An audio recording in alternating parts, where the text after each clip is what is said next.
2024년 8월 18일 주일 저녁 가정예배 시작할게요. 엄마 기도해 주시고 시작하겠습니다.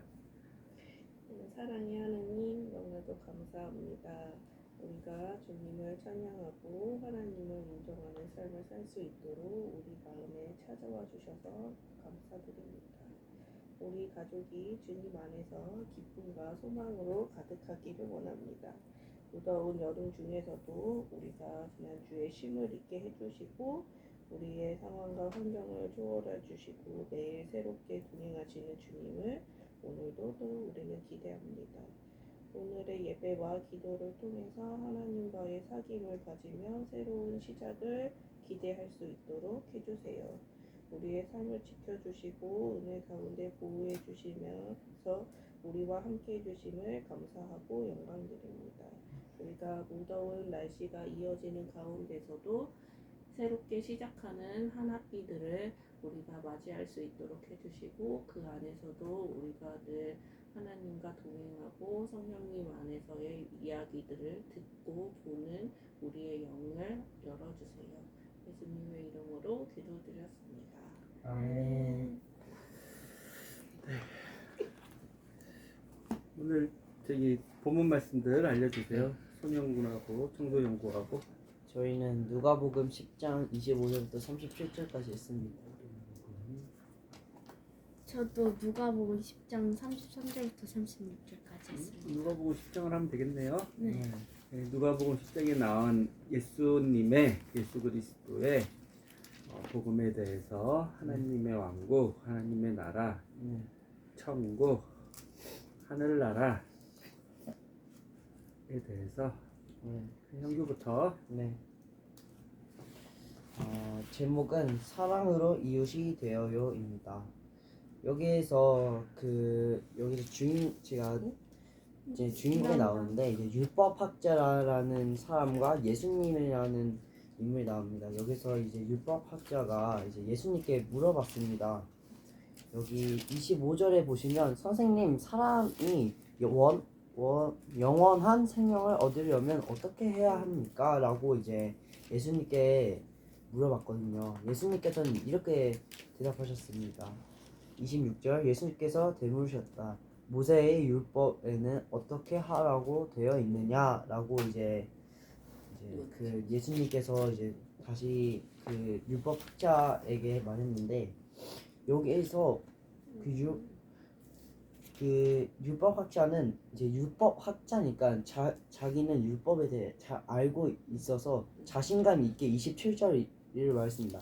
네, 마음을 다하고 목숨을 다하고 힘을 다하고 생각을 다하여 주 너의 하나님을 사랑하라. 그리고 내 이웃을 내 몸과 같이 사랑하라고 하였습니다. 하고 그가 대답하였다. 여기서 다른 건 다 필요 없고 여기서 그리고 내 이웃을 내 몸과 같이 사랑하라고를 이렇게 집중해 주시면 이제 예수님께서는 이 율법학자에게 어떻게 이웃을 사랑할 거냐, 그리고 이웃을 사랑할 거냐, 그런데 이제 그리고 율법학자가 그리고 좀 더 잘 보이기 위해 저의 이웃은 누구입니까? 라고 이제 예수님께 물어봤거든요.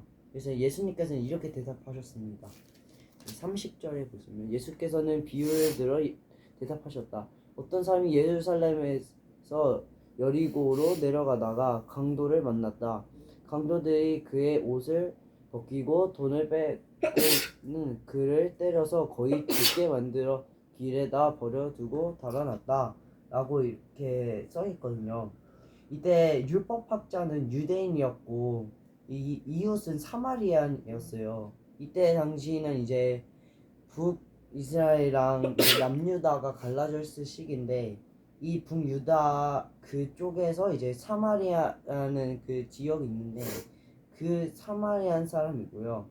이 유대인은 그 남유다에 있던 사람인데 그때 이제 북이스라엘이 먼저 망했잖아요. 남유다가 그 뒤에 망했고 이제 남유다 사람들은 이렇게 생각했죠. 아, 저 북이스라엘 너무 불순종해. 그러니까 먼저 망했지라는 그런 생각을 갖고 있었대요. 하지만 예수님께서는 이제 너가 어떻게 잘 도발되는지 알잖아 하면서 이제 이제 37절이 가장 마음에 깊었는데 그 율법학자가 대답하였다. 자비를 베푼 사람입니다. 예수께서 말씀하셨다. 옳다. 너도 이제 가서 그와 같이 실천하라. 할 때 이 같이 그와 같이 실천하라에선 저는 되게 깊은 감동을 느꼈습니다. 그리고 그들의 사정을 생각하고 같이 도와주고 같이 실천해야 가는 게 이제 예수님의 나라라고 저는 또 그렇게 또 생각을 해봤습니다. 예수님의 복음은 뭐예요? 예수님의 선한 사마리아 사람의 이 예수님의 가르침에서 그 예수님께서는 그 영원한 생명을 얻기 위해서는 나 혼자서만 하는 게 아니라 다른 사람과 같이 뭔가를 하는 게 더 값지다고 저한테는 알고.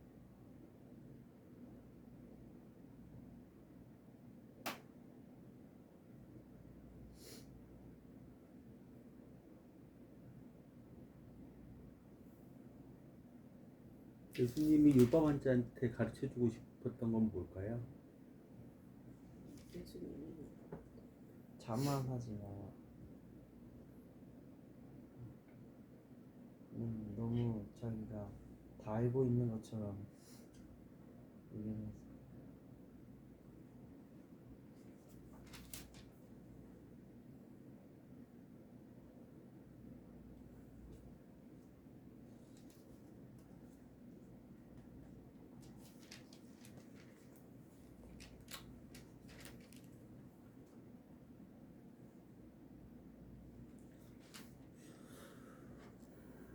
읽어봤나요? 이 말씀을? 30절까지는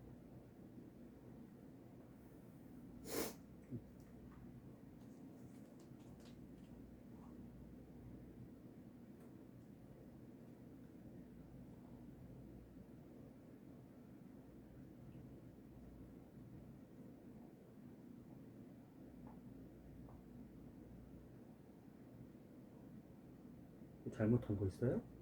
뭐 이렇게 기어 들어가? 본인의 생각을 잘 얘기해 주세요. 우리가 말씀을 지금 방금 보고 얘기하는 게 아니라 아까 예배간에 아빠가 항상 강조하는 성경을 보는 안경을 가르쳐 줬잖아요. 그거에 대해서 예배간에 어떠한 예수님의 복음에 대해서 그건 하나님의 나라, 우리 주 예수님의 왕국, 그 관점으로 생각을 해봤을 거 아니에요. 그 관점에 대해서 그때 정리되어 있는 그런 하나님이 주시는 말씀을 조리 있게 본인이 갖고 있어야 일주일 동안에 그 말씀이 계속 본인에게 양식으로 만나로 본인을 살릴 거 아니에요.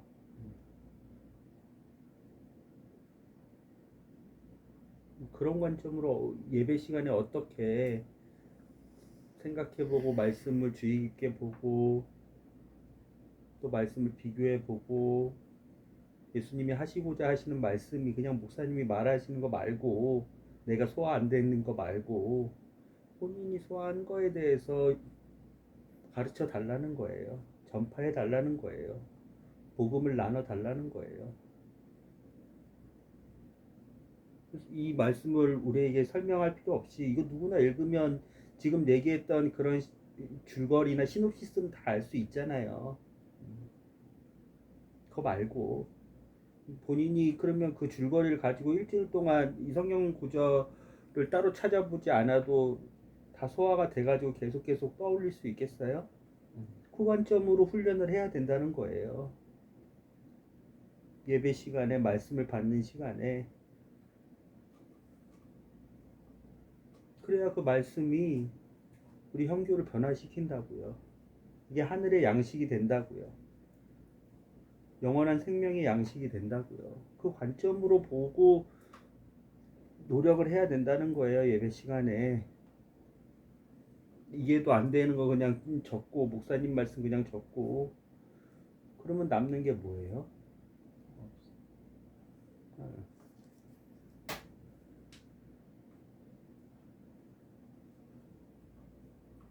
그런 식으로 하세요. 네. 적극적으로 예배를 드리고 말씀을 받으려고 노력을 하고 시간 때우지 말고 하라는 거예요. 관점은 명확해요. 이 성경은 구약 성경 창세기부터 신약 성경 요한계시록까지 모두 다 예수 그리스도 예수님의 복음에 대해서 말씀하신 거예요. 하나님의 통치, 하나님이 계신 곳, 하나님의 임재, 하나님이 다스리는 방식,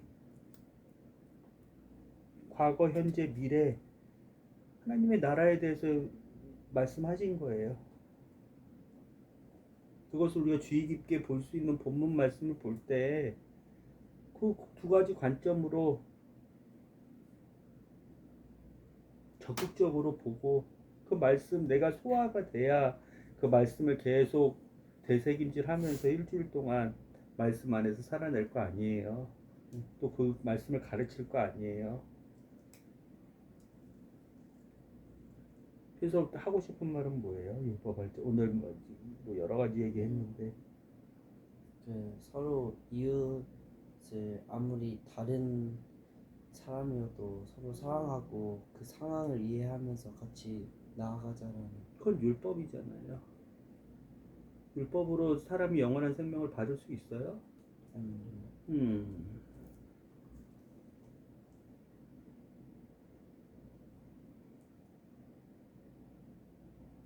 그럼 주목해야 봐야 될 건 뭐예요? 사마리아인의 마음 아니겠어요?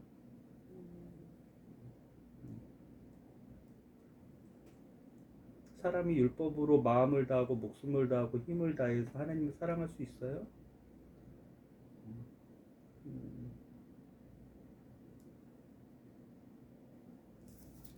이웃을 사랑할 수 있어요? 사마리아 사람은 율법을 갖고 있어서 그 율법을 지키기 위해서 강도당한 그 이웃을 사랑했어요. 그렇게 돌봐주고 그랬나요? 그런 관점으로 봐야 되는 거예요. 예수님의 마음으로, 예수 그리스도의 복음으로. 많이 배웠잖아요. 율법이 아니다, 예수다. 율법이 아니다, 십자가다. 많이 배웠잖아요.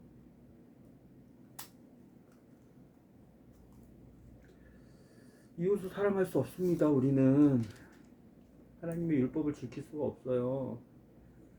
율법을 아는 것으로 율법을 행할 수가 없습니다. 율법학자가 잘 알지만 그는 예수님께 또 다른 죄를 짓잖아요. 얘기했잖아요. 교만의 죄를 짓잖아요. 29절 누가복음 10장 29절 그러자 율법학자는 진지 자기가 옳다는 것을 드러내려고.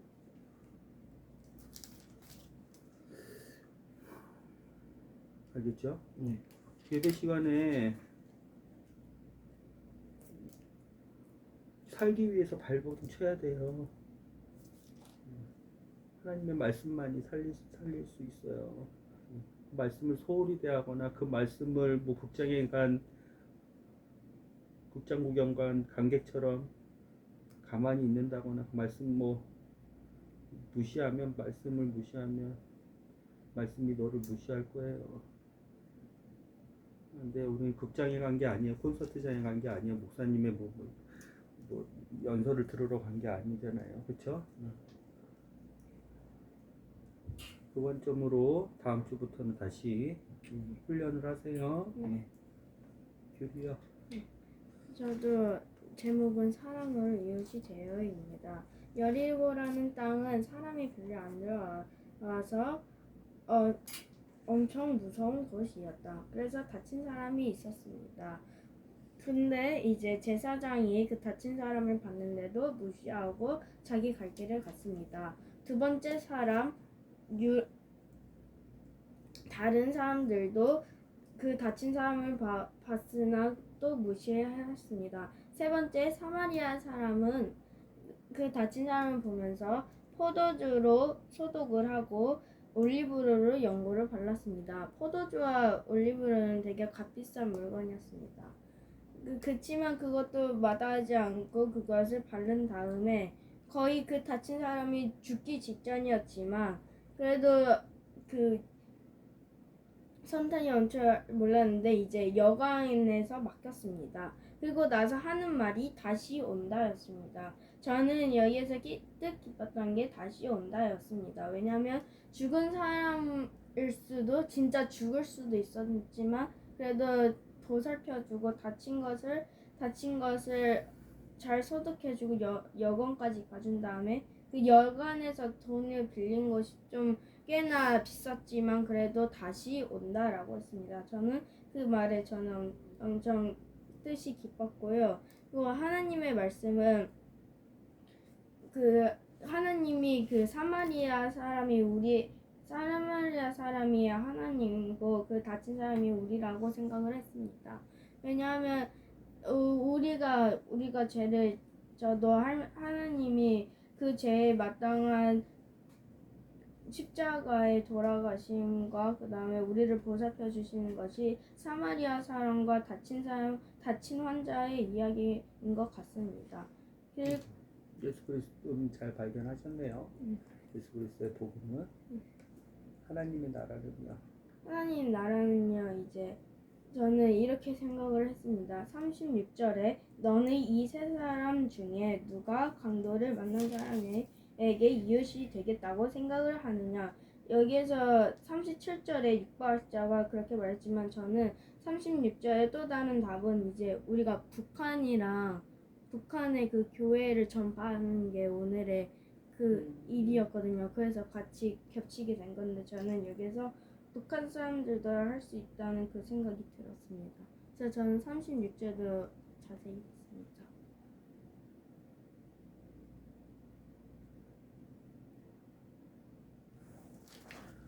네, 그러면 우리가 누가복음 10장 본문 말씀 몇 절이라고요? 저 25절부터 37절까지. 저는 33절부터 36절까지.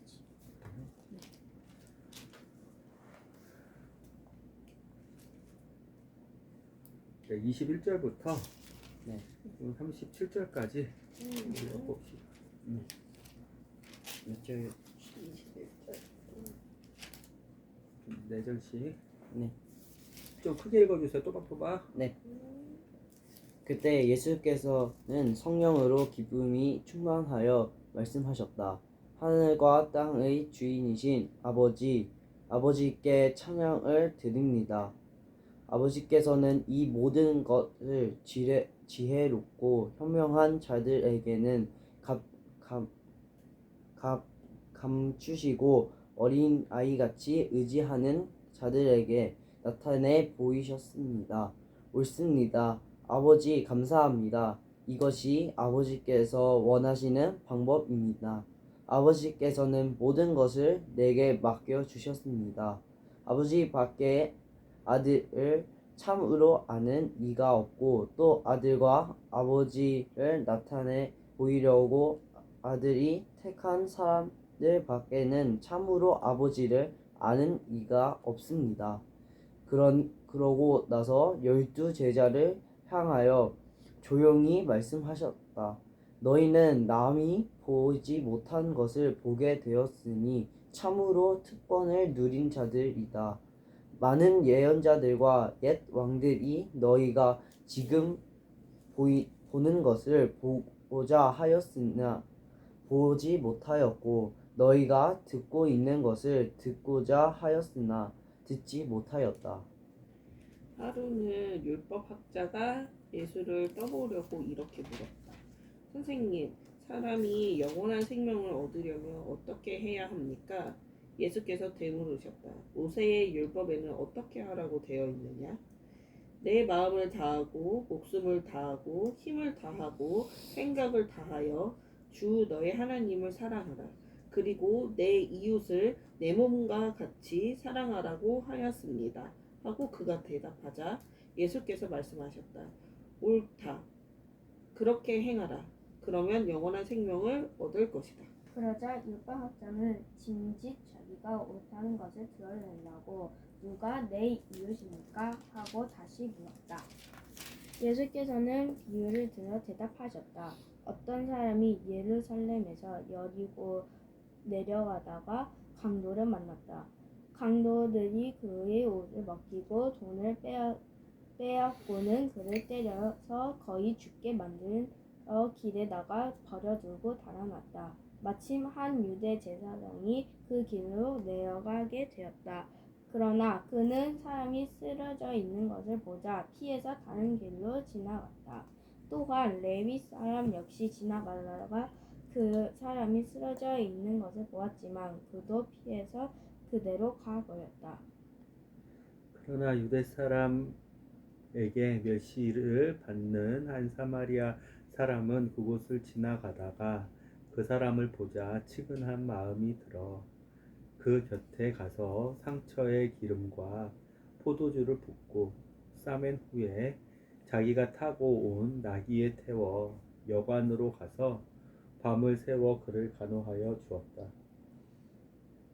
다음 날이 되자 그는 2데나리온을 여관 주인에게 주며 이 사람을 잘 돌보아 주시오. 만일 비용이 더 들면 내가 돌아오는 길에 갚겠소 하고 말하였다.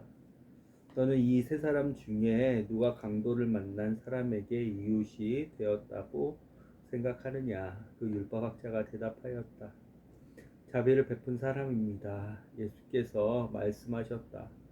옳다. 너도 이제 가서 그와 같이 실천하라.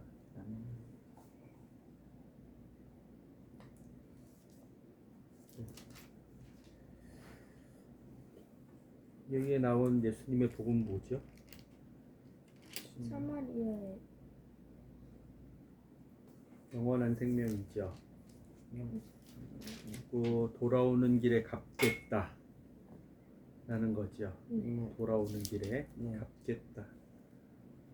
이게 왜 예수님의 복음이에요?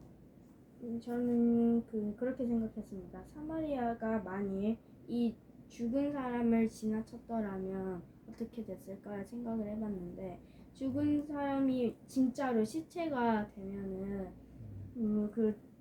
죽는 걸 살리려면 무의무해하잖아요. 그러니까 살려도 이미 죽은 상태니까 근데도 희망은 놓치지 않고 여관에 갔다가 그 여관이 엄청 비싼단 말이에요.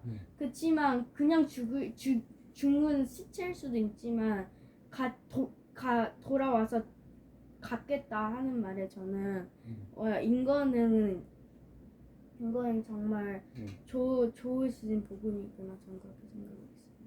생명과 네. 갚는다는 거. 네. 근데 형제도 얘기해봐요. 왜 이게 예수 그리스도의 복음인지. 한 번 내고 그냥 끝난 게 아니라 그거를 이제 만약에 비용이 더 들면 내가 오는 길에 갚겠다는 게 이 사람에 대한 나의 진심이라고 저는 생각하거든요. 왜냐면 한 번 넣고 그 더 비용 나오면 그 자기 알아서 내라고 하는데 끝까지 이 삶을 버리지 않고 케어한다는 것이 저는 영원한 갚는다는 거, 그 다시 돌아오는 길에 갚는다는 거. 네. 이게 다시 한번 우리가 좀 깊이 생각해 봐야 되는데 생명을 살리는 비용이죠. 네. 그렇죠. 생명을 살리는 비용이죠. 이거 빚진 사람이 누구예요? 그거 다 진짜.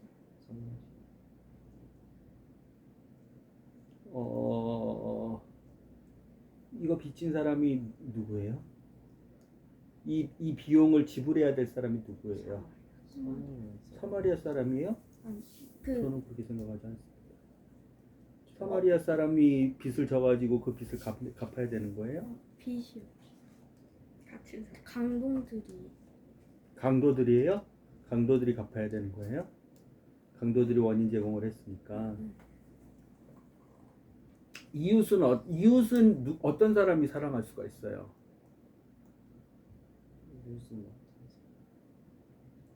이웃을 사랑할 수 있는 사람은 누구예요? 이 사마리아 사람을 우리가 비교했을 때. 왜냐하면 사마리아 사람은 지금 빚진 게 아무것도 없어요. 갚아야 될 의무도 없어요. 그런데 갚고 있죠. 누구 대신해서 갚고 있는 거예요? 다친 그 사람 다친- 대신해서 갖고 있죠. 왜 다친 사람이 다쳤- 여관에서 치료를 받지 않고 여관에서 묵지 않고 여관에서 관련해서 생명을 살리기 위해서 어떠한 뭐 대가를 여관 주인에게 줄 필요 없으면 갚을 필요도 없는 거죠. 그럼 결과적으로는 빚진 사람이 누구예요? 다친. 다친 사람이죠. 다친 사람이 갚아야 되는 거죠. 네. 그런데 사마리아 사람은 자기가 갚겠다는 거예요? 그 다친 사람이 갚을 수 있도록 해주겠다는 거예요. 자기 그렇죠. 내가 이게 뭔 말이냐면 이웃을 사랑할 수 있는 사람은 어떤 사람이에요? 결과적으로 나를 도와줘. 생명을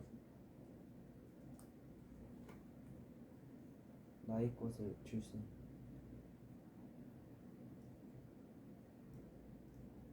나의 것을 줄 수 있는 사람? 이 사마리아 사람은 지금 어떤 입장으로 지금 여관 주인에게 얘기하는 것 같아요? 다친 사람은 여관 주인은 누구예요? 돈을 받는. 돈을 받는 사람.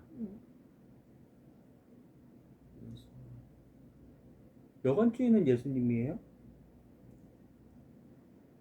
자, 다친 사람은 누구예요? 우리가 비유적으로 한번 볼게요.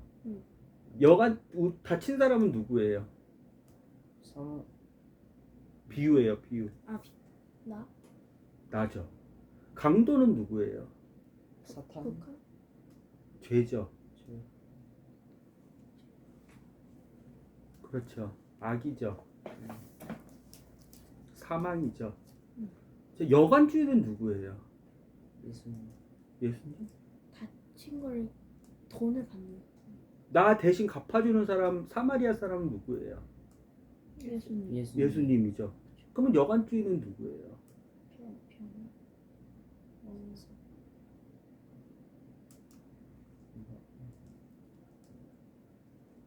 병. 여관은 뭐예요? 돌봐주는. 돌봐주는 돈을 곳이죠. 받고 돌봐주는. 돈을 받고 돌봐주는 곳이죠. 생명을 살리는 곳이죠. 그럼 여관 주인은 누구예요? 병원 의사가. 네. 자, 그러면 나와 사마리아 사람, 그렇죠. 나 다친 사람과 사마리아 사람이 예수님. 그 사마리아 사람은 나를 어떻게 지금 보고 있는 거예요? 다친 거. 이모. 어떻게 보고 있는 거예요? 어, 다친 사람이 여관 주인에게 빚을 갚는 거예요? 사마리아 사람이 여관 주인에게 빚을 갚는 거예요? 내 사마리아 이웃을 내 몸과 같이 사랑하라고 하셨어. 그 얘긴데 응. 사마리아 사람의 마음이 뭔 거예요 지금? 내 몸과 같이 사랑하라. 자기가 빚진 거죠. 이게 뭔지 알겠죠? 이웃. 자기가 다친 거죠. 다친 사람에게 다친 것을 다 치료한 것을 다친 사람이 갚을 수 있도록 해준다는 게 아니라 자기. 사마리아 사람이 갚는다는 거 아니에요. 그치. 그렇죠. 그러면 내가 다친 사람과 똑같은 입장으로 생명의 빚을 졌으니 내가 돌아오는 길에 갚겠습니다 하는 말은 어떤 말이에요? 다친 사람이 나고 내가 다친 사람입니다. 다친 사람의 빚이 다친 사람의 갖고 있는 그 생명의 빚이 다친 사람이 갚아야 될 빚이 아니라 내가 갚아야 될 빚입니다라고 생각하는 거죠. 그러면 이게 이웃을 사랑하는 거라 그랬죠. 그러면 이웃을 사랑할 수 있는 사람의 마음 자세가 뭐냐고요? 내 몸과 같이 생각을 하라.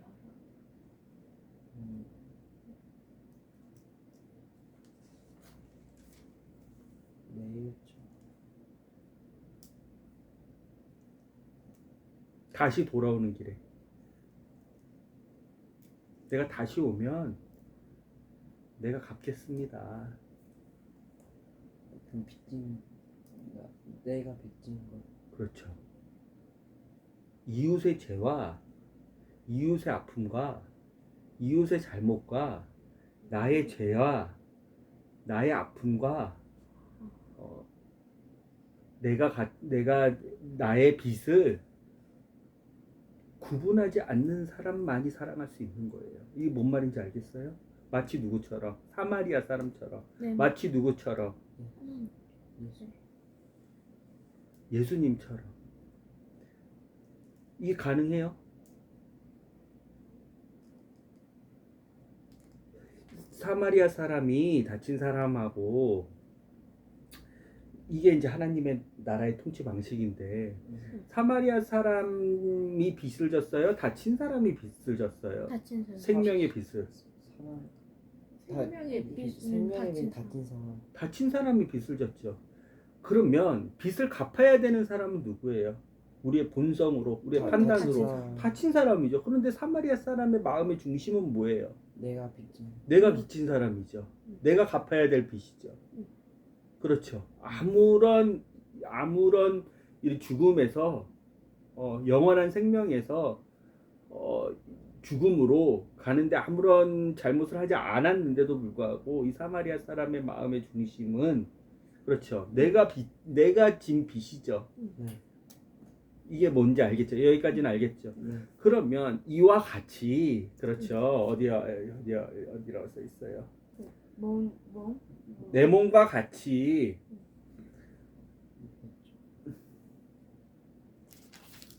27절에 내 이웃을 내 몸과 같이 사랑하라. 그와 같이 37절에 너희도 실천하라. 그와 같이 하라. 라는 것은 다친 사람이 갖고 있는 슬픔이나 아픔이나 상처나 죽음이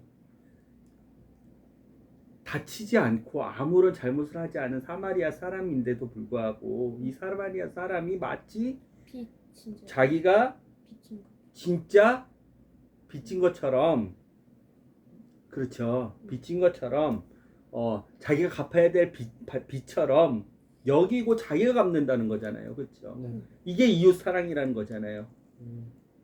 그렇죠. 이게 하나님을 사랑하는 거라는 네, 거잖아요. 그렇죠. 네. 이런 사랑만이 내 몸을 다해서 내 마음을 다해서 내 혼을 다해서 내 생각을 다해서 내 뜻을 다해서 사랑하는 율법의 완성이라는 거잖아요.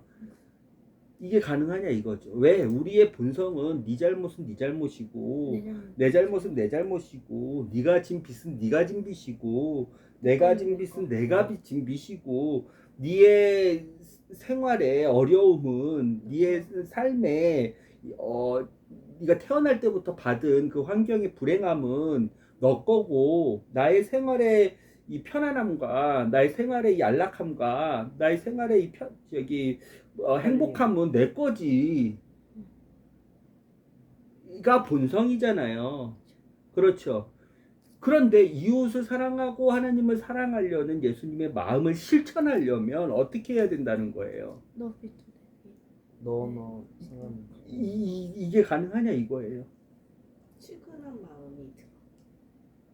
또 시작된다. 키근한 마음이면 그게 가능해요? 그래도 진짜 그게 친한 먼저 친구도 일반이 아니야. 잘 될까 말까 하는데 이웃을 사랑하라.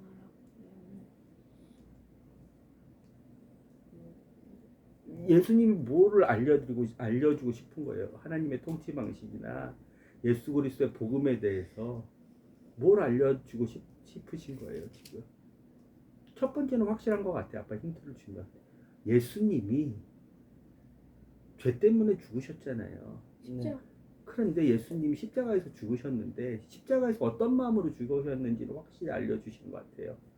야, 내가 너 죄 때문에 죽어. 나는 깨끗하고 나는 순결하고 죄가 없는 하나님의 아들인데 내가 너 죄 때문에 죽는다. 그러니까 너는 내 거야. 이 마음이 아니라는 것.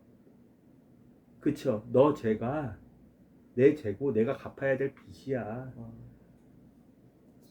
네가 진 빚이 그 영원한 생명, 죽음에서 영원한 생명으로 가야 되는 그 큰 빚, 돈으로도 살 수 없고 오직 생명으로만 갚을 수 있는 그 빚이 너 빚인데 내가 대신 죽어가지고 내가 너 살려?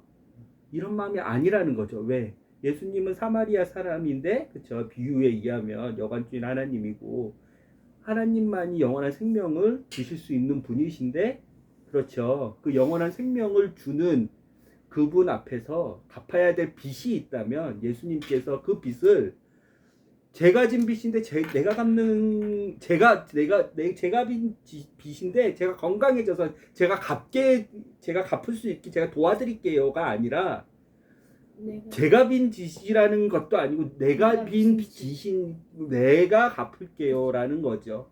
이게 예수님의 마음의 중심이신 거죠. 하나님 앞에서 빚을 갚아야 되는 죽음에서 영원한 생명으로 그 빚을 갚아야 되는 생명은 생명으로밖에 갚지 못해요.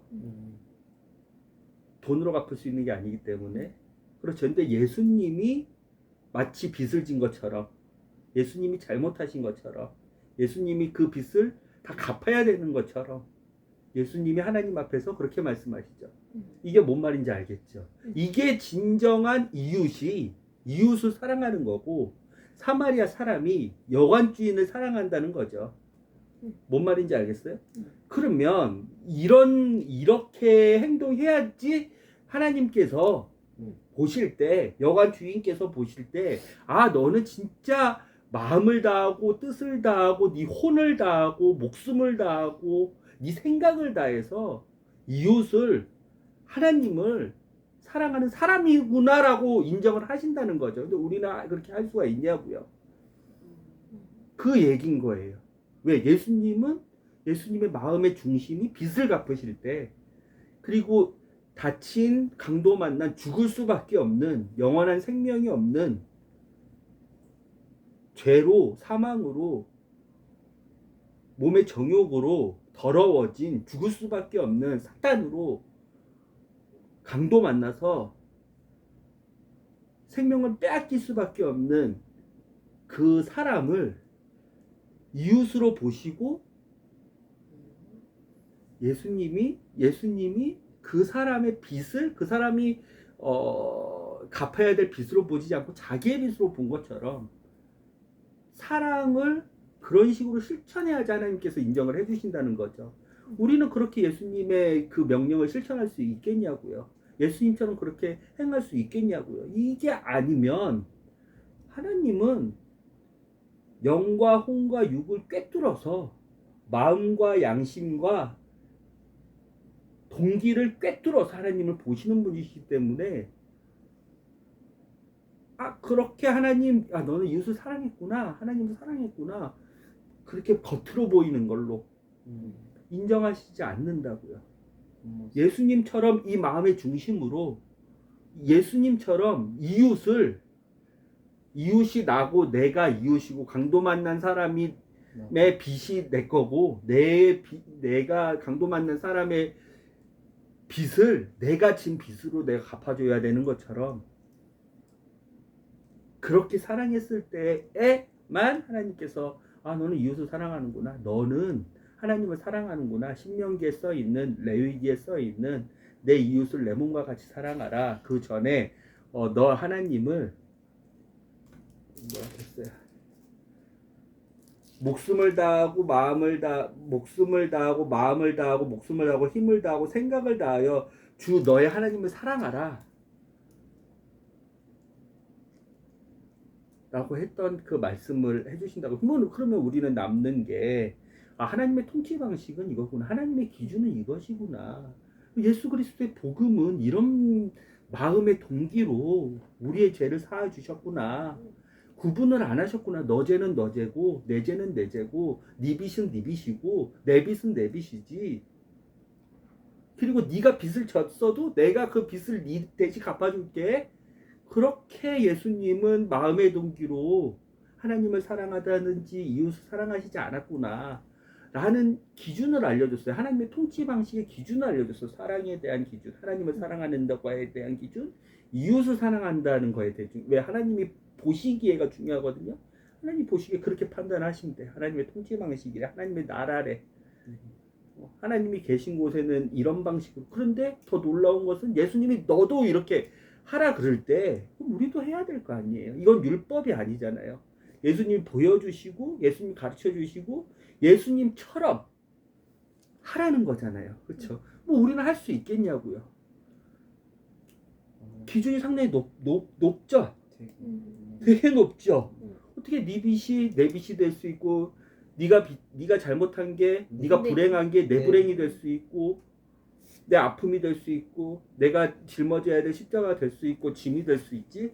그런 방식으로 어떻게 너의 빚을 너의 아픔을 상처를 내가 어떻게 내 것처럼 이걸 체면을 걸어서 그런 게 아니라 내가 빚진 사람처럼 하나님 앞에서 생명의 빚을 처리할 수 있지? 라는 거예요. 예수님이 기준을 높이셨죠. 이게 어떻게 가능하냐 이거예요. 그래서 율법으로 안 된다는 거예요. 율법의 지식으로 안 된다는 거예요. 제사, 레위인이 나오는데 제사로 안 된다는 거예요. 뭐로만 가능한 거예요.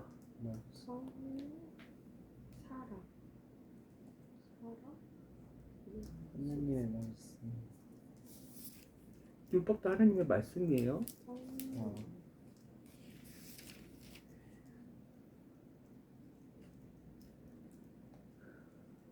예수께서 말씀하셨다. 37절 옳다. 너도 이제 가서 그와 같이 실천하라. 그는 예수님이잖아요. 사마리아 사람이잖아요. 그와 같이 실천해. 이게 어떻게 가능하냔 말이에요.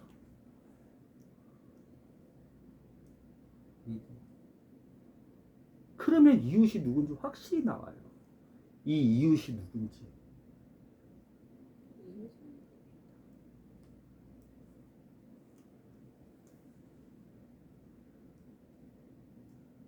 제가 쉽게 얘기해 줄게요. 엄마가 빚이 엄청 많아요. 한 50억 있어요. 그 빚 누가 갚아야 돼요? 그 자기 생각대로 하는 엄마가 갚는 게 맞게. 아빠가 갚아야 돼요. 왜 그래요? 그 법적이거든요. 아빠가 빚이 한 30억 있어요. 그 빚 누가 갚아야 돼요? 엄마가 갚아야 돼요. 이게 힌트예요. 이웃은 누구예요? 내가 사랑하는 이웃은 전 세계 사람이에요? 우리 옆에 사는 사람이에요? 뭔 말일까요, 이게? 예수님이 왜 강도받는 사람의 이웃이 되주셨어요? 다시 엄마가 빚이 한 50억 있어요. 그거 누가 갚아야 돼요?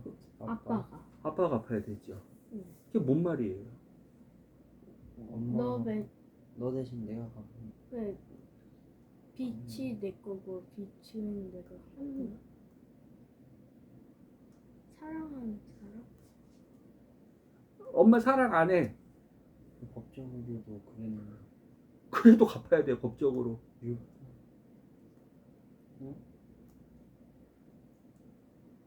왜 그래야 돼요? 부부는 하면 일심동체, 한 몸. 그건 예수님이. 부부는 한 몸이기 때문이에요. 법적으로도 제가 이웃이 되시든. 지식적으로도 부부는 한 몸이기 때문이에요. 엄마의 인격이 있고 아빠의 인격이 다르죠. 엄마의 성별과 아빠의 성별이 다르죠. 네. 그런데 이 세상 또 하나님의 법 말고요.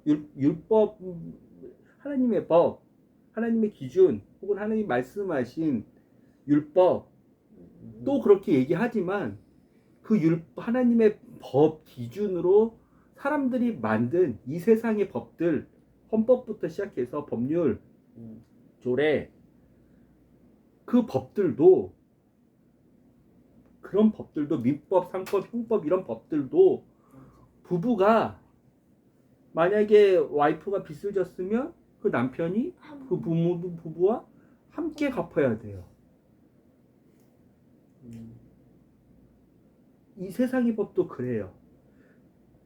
그러면 우리는 어떨 때 네 빚이 내 빚이고 내 빚이 네 빚이고 네가 진 빚이 내가 갚아야 될 빚이고 이렇게 돼요. 이게 한 몸일 때. 알겠어요? 이웃이 누군지? 예수님이 왜 강도 만난 그 사람의 빚을 자기 빚처럼 대했는지 알겠어요? 네. 그 사람의 생명을 왜 자기 생명처럼 대했는지 알겠어요? 그 사람이 이웃입니다. 이거를 예수님이 우리에게 가르쳐 주려는 거예요. 그러면 가능해요, 안 가능해요? 가능해요. 예수 그리스도라는 교회라는 한 몸 안에서 그 교회의 아픔이, 그 교회가 갖고 있는 괴로움이, 그 교회가 점점 잃어가는, 꺼져가는 영원한 생명이 왜 나의 빚이 되고 내가 아파야 될 게 되고 내가 하나님 앞에 가서 내 빚처럼 사랑해야 될 제목이 되고 돼야 되는지 알겠어요? 이웃은 누구예요, 그러면? 우리의 이웃은 누구냐고요? 예수님은 여기서 이웃을 누구로 얘기해 주시는 거냐고요?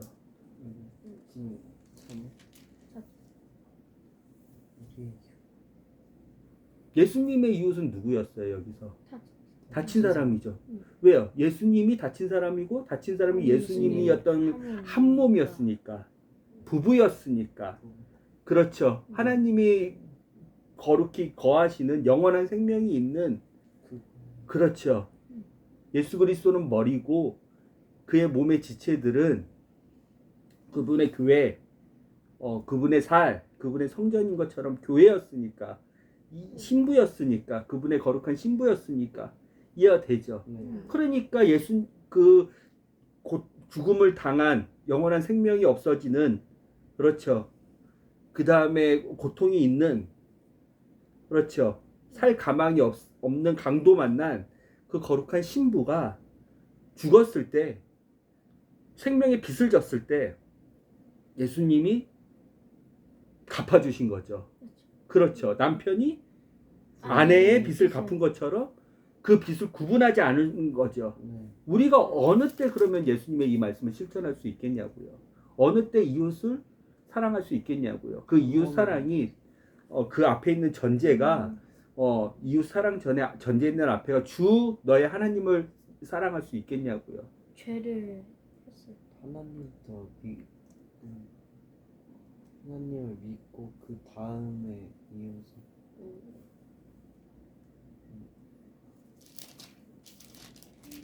한 몸일 때 우리 한 몸은 누구예요? 교회죠. 그 말 드리는 거예요. 지금 우리의 이웃이 누구인지, 우리 이웃집 사는 사람이 아니라, 우리가 어느 알지 못하는 지구촌 반대편에 있는 어떤 사람이 아니라, 우리가 예수님처럼 사랑해야 될 이웃이 누구인지, 내 몸처럼 사랑해야 될 이웃이 누구인지. 왜요? 그 이웃의 빚이 아니라, 그 이웃의 아픔이 그 이웃만의 아픔이 아니라 내 빚과 내 아픔처럼 사랑을 해야 된다고 하시잖아요. 예수님처럼. 우리의 이웃은 누구냐고요? 교회요. 교회는 뭔데요? 예수님의 한 우리와 한 몸인 거죠. 그렇죠. 예수님과 한 몸이자 우리와 한 몸인 거죠. 그 교회는 뭐예요? 사랑의 방식은 어떤 방식이에요? 서로 발 닦아주는 방식이죠. 그러면 이 율법학자가 이웃은 누구냐고 물었잖아요. 이 율법학자는 이웃에 대해서 정확히 파악을 했어요? 못했어요? 왜 못했어요? 자비를 베푸는 사람. 자비를 베푼 사람입니다. 그 율법학자 대답했다. 옳다. 너도 이제 가서 그와 같이 실천하라.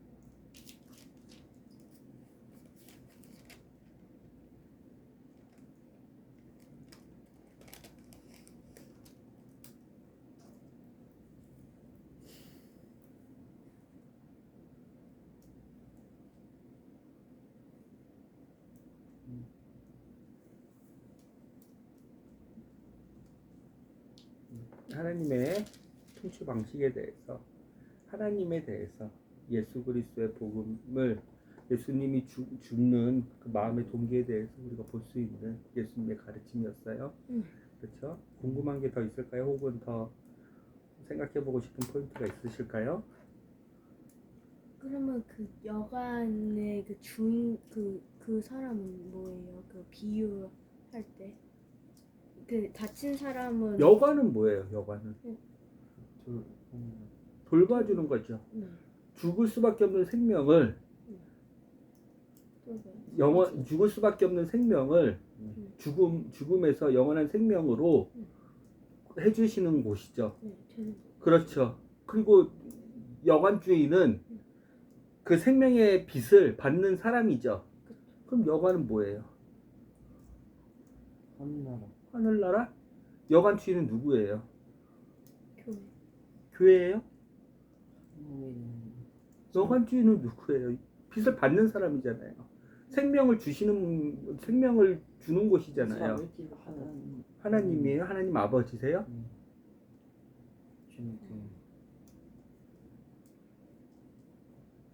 여관주인에게 빛을 갚잖아요. 예수님이 네. 자기 빛처럼. 네.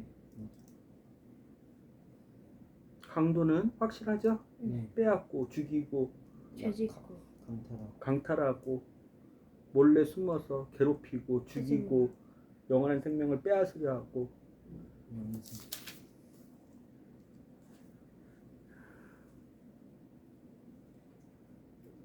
그렇죠. 우린 율법을 지키는 거예요. 예수님의 그 마음의 동기를 따라가려고 그러는 거예요. 동기를 따라가려고 그러는 사람인 거죠. 그렇죠. 그래서 성한 사마리아 이 비유를 예수님께서 가르쳐 주셨는데 우리는 예수님의 본심과 예수님이 빛을 대하는 자세와 그리고 이웃 사랑의 참 의미에 대해서 율법이 알려준 이웃 사랑 말고요. 예수님이 하나님이 인정하시는 그 높은 기준의 이웃 사랑의 방법에 대해서, 그런데 이게 가능하냐 불가능하냐의 영역으로 넘어가는데 기준이 너무 높으니까 가능하다. 누구 때문에? 완전한 사람이신 예수님께서 이웃을 사랑하는 방식이 하나님께 인정을 받으셨기 때문에 그 예수님의 본심과 예수님의 방식으로 가면 이 높아 보이는 율법, 지킬 수 없는 율법도 예수 그리스도 안에서 가능하고, 예수님만 가능한 게 아니라 예수님처럼 그와 한 몸이 사람들도 네 빛은 네 빛이고 내 빛은 내 빛으로 되는 게 아니라 교회 안에서 이웃 안에서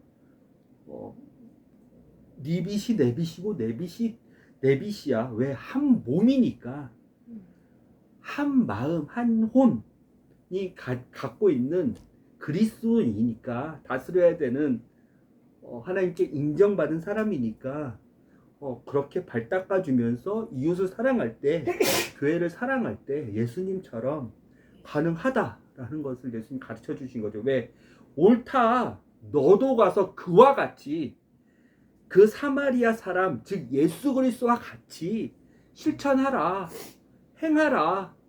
스킹제임스 버전은 이렇게 끝나요. 그 말이 율법사가 이르되 그에게 긍휼을 베푼 자니 이다 하매 그때 예수님께서 그에게 이르시되 가서 너도 그와 같이 하라. 가능하다는 거예요. 이게 구분을 안 지어도 된다는 거예요. 너 빚은 너 빚, 너 고통은 너 고통, 내 빚은 내 빚, 내 고통은 내 고통, 내가 갚아야 될 빚은 내 빚. 이렇게 안 할 수 있다는 거예요. 왜? 그때 이웃을 잘 정의하면. 그래서 이웃은 누구예요? 이거는 잊어버리지 말아야 돼요. 누가복음 10장 25절을 다시 볼 때는 이게 기억이 나야 돼요. 우리의 이웃은 누구예요? 왜? 우리의 이웃을 알아야 우리가 실천을 할 수가 있잖아요. 도와주는 차원이 아닌 거잖아요. 사마리아 사람이 강도 만난 사람을 도와준 게 아니잖아요. 마치 그 강도 만난 사람이 된 거잖아요. 사마리아 사람이. 이게 뭔 말인지 알겠어요? 근데 우리가 이웃을 잘 모르고 헷갈려 하고 하면 어떻게 네 빚이 내 빚이 될 수 있고, 내가 네 빚을 대신 갚아야 되고, 네 아픔이 내 아픔이 될 수 있고, 내가 왜 그 마음을 하나님께 갚아야 되는데 그 마음을 마치 내가 잘못한 것 마냥 하나님께 갚아야 되는지, 이웃을 잘못 정의하면 와르르 무너져요. 근데 예수님이 가르쳐 주신 거 안에서 예수님처럼 따라가면 마음의 동기라든지 예수님이 행하셨다는 거든지 예수님의 마음의 자세라든지 그 마음의 동기, 즉 긍휼, 불쌍히 여기는 마음, 아파하는 마음, 내가 잘못한 마음 처럼 하면 가능하다는 거예요. 왜 하라고 하시니까. 너도 그와 같이 하라고 하시니까 가능하다는 거예요. 근데 오직 한 가지 방법밖에 없어요. 율법이에요, 예수님이에요. 할 수 있는 방법 자체가. 첫 번째는 예수님 아니고서야, 예수님과 한 몸 아니고서야, 그리스도 교회가 아니고서야, 하나님이 영원히 거하시는 성전이 아니고서야, 하나님의 이윈 통치를 모두 받은 유산상속을 받은 예수가 머리 되시고 그의 신부가 몸이 된 그의 지체된 그 그리스도가 아니고서야 이 가능한 방법이 없어요. 이게 너 빚은 너 빚, 내 빚은 내 빚. 너가 갚아야 될 거, 너의 고통은 너 고통, 내가 갚아야 될 거, 나의 고통은 나 고통. 이게 우리의 죄악된 본성 자체이기 때문에 이게 해결되려면 이웃의 정확한 범위를 사마리아 사람이 정한 이웃의 범위를 알아야 된다는 거예요. 왜? 우리는 이웃을 정할 때 율법으로 정하려고 하잖아요. 제사장처럼 레위 사람들처럼. 이게 뭔 말인지 알겠어요? 우리의 이웃은 교회인 거예요. 그래서 예수 그리스도와 한 몸이 돼 있는 우리가 발 닦아주고 같이 세워가야 될 교회인 거예요. 알겠어요? 네. 뭐 궁금한 게 혹시 더 있으실까요?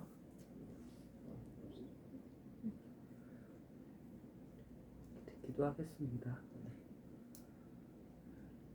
예수님께서 곁에 가셔서 상처에 기름과 포도주를 붓고 싸맨 후에 예수님께서 타고 온 나귀를 태워 여관으로 가서 밤을 새워서 나를 교회를 간호하여 주었다라는 누가복음 10장 34절에 말씀을 주셔서 감사합니다. 다시 돌아오는 길에 갚겠다는 신랑의 이 약속은 예수님께서 이미 다 이루셨습니다. 이것을 믿는 자가 있고 믿지 않는 자가 있습니다. 이런 이웃사랑이나 이런 하나님 사랑이 가능해 의심하는 자가 있고 가능하지, 예수 그리스도 안에서 가능하지 하는 믿음의 사람이 있습니다. 우리가 후자인 사람이 돼서 믿음의 사람이 돼서 여관 주인을 기쁘시게 하는 교회가 다 될 수 있도록 주님, 우리의 연약함과 악함과 우리의 아픔과 우리의 빚을 주님 예수 그리스도 안에서 긍휼히 여겨주세요. 예수님의 이름으로 기도드렸습니다. 아멘.